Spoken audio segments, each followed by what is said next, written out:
as ponderações do deputado Agora o Conselheiro Lima. Rogério Passa a palavra pela Marinho. liderança do PSDB ao deputado Rogério Marinho, que é projetado de 7 minutos. Eu peço a Vossa Excelência que agregue o tempo de inscrição, por favor. Senhor Presidente, senhores e senhores deputados, senhores palestrantes, quero primeiro saudar aqui o nosso nobre relator, o presidente, todos os membros, os convidados. Eu só tive a oportunidade de ouvir aqui duas explanações, que foi do Tony Reis, né, que ele já saiu, me fez algumas observações, mas serão certamente passadas para ele, e o professor Braulio, não ouvi os outros dois. Mas esse é um assunto que vem sendo debatido aqui no Parlamento nesses últimos 2 anos com muita intensidade.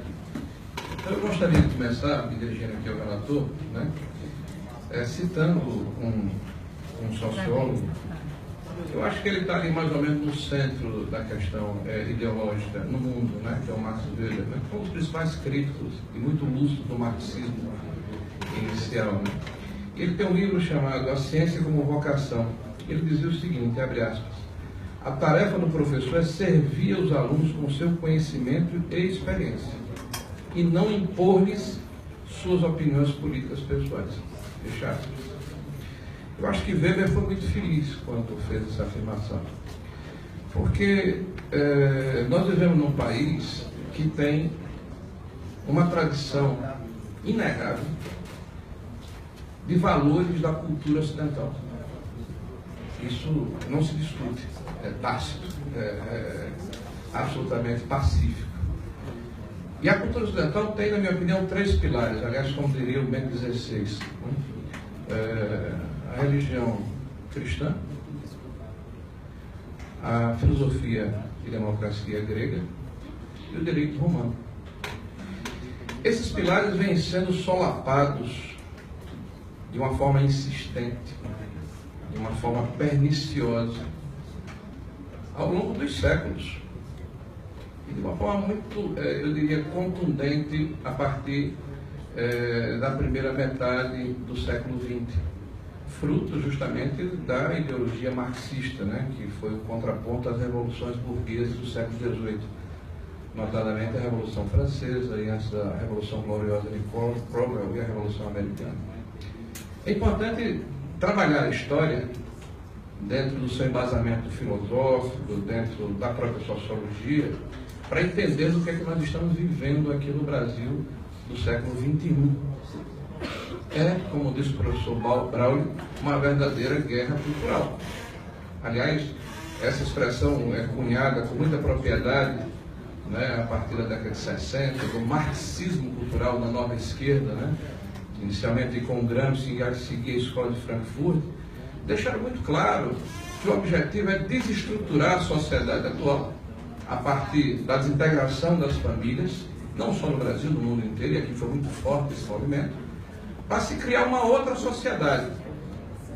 Aliás, o marxismo original, o primário, né, do Marx e do Engels, dizia que primeiro vamos botar todo mundo no paredão, matar todo mundo que é contra a gente. Segundo, vamos instituir a ditadura do proletariado.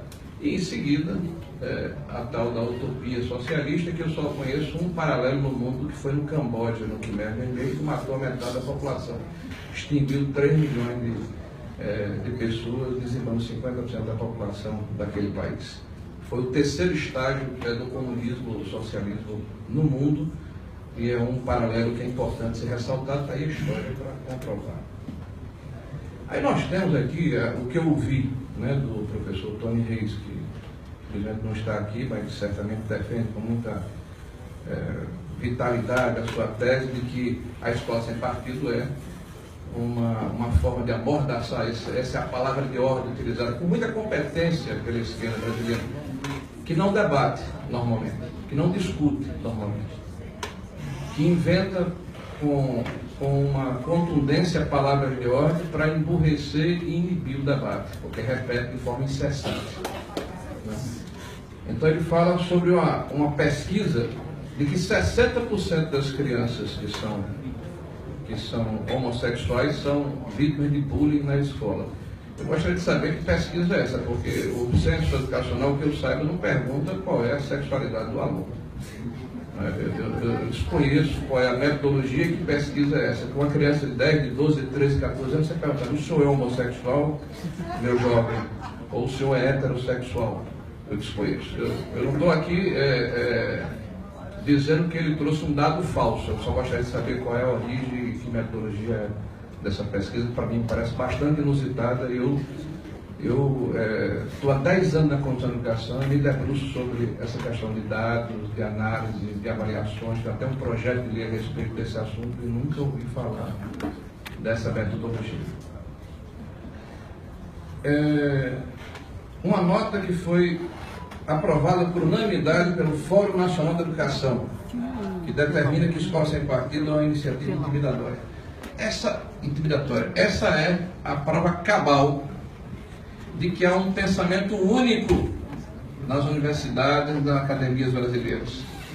Essa é a prova cabal que há uma palavra de ordem, que há uma espécie de camisa de força, né, em relação a um pretenso domínio da transmissão do conteúdo das escolas brasileiras. E isso tem que ser combatido, mas tem que ser combatido com muita ênfase, porque o resultado está aí para quem quiser ver. O ANA, a Avaliação Nacional da Alfabetização, em 2015, jovens, crianças na terceira série do ensino fundamental com 8 anos de idade, demonstrou que 56% das crianças brasileiras são analfabetas ou analfabetas funcionais. Significa então que 44% estão plenamente alfabetizadas? Não, apenas 11%. As demais encontram-se no estágio intermediário. Isso é fruto justamente da doutrinação na formação dos professores alfabetizadores, que são formados nas nossas universidades com uma grade curricular sem evidência científica e com um viés ideológico e doutrinário de esquerda. O professor sai das faculdades sabendo quem é Marx, quem é Engels, quem é Paulo Freire, quem é Emília Ferreira, mas não conhece metodologia educacional para educar a criança na idade certa. No mundo inteiro se discute metodologia de alfabetização. No Brasil, se você falar aqui de fônico ou silábico, você é um cunhado de fascista, de liberal, quer ressuscitar a decoreba. Eu fui alfabetizado com a decoreba. Vovô viu a urna numa cartilha. Eu aprendi numa tabuada. Hoje as crianças são submetidas a um pseudo-método de alfabetização, que é o construtivismo, que não educa, deseduca. E além de deseducar, confunde a cabeça das crianças e, o que é pior, impede que os professores tenham a condição de aplicar uma metodologia adequada. E está aí o resultado. A doutrinação das escolas está causando uma tragédia na escola pública brasileira.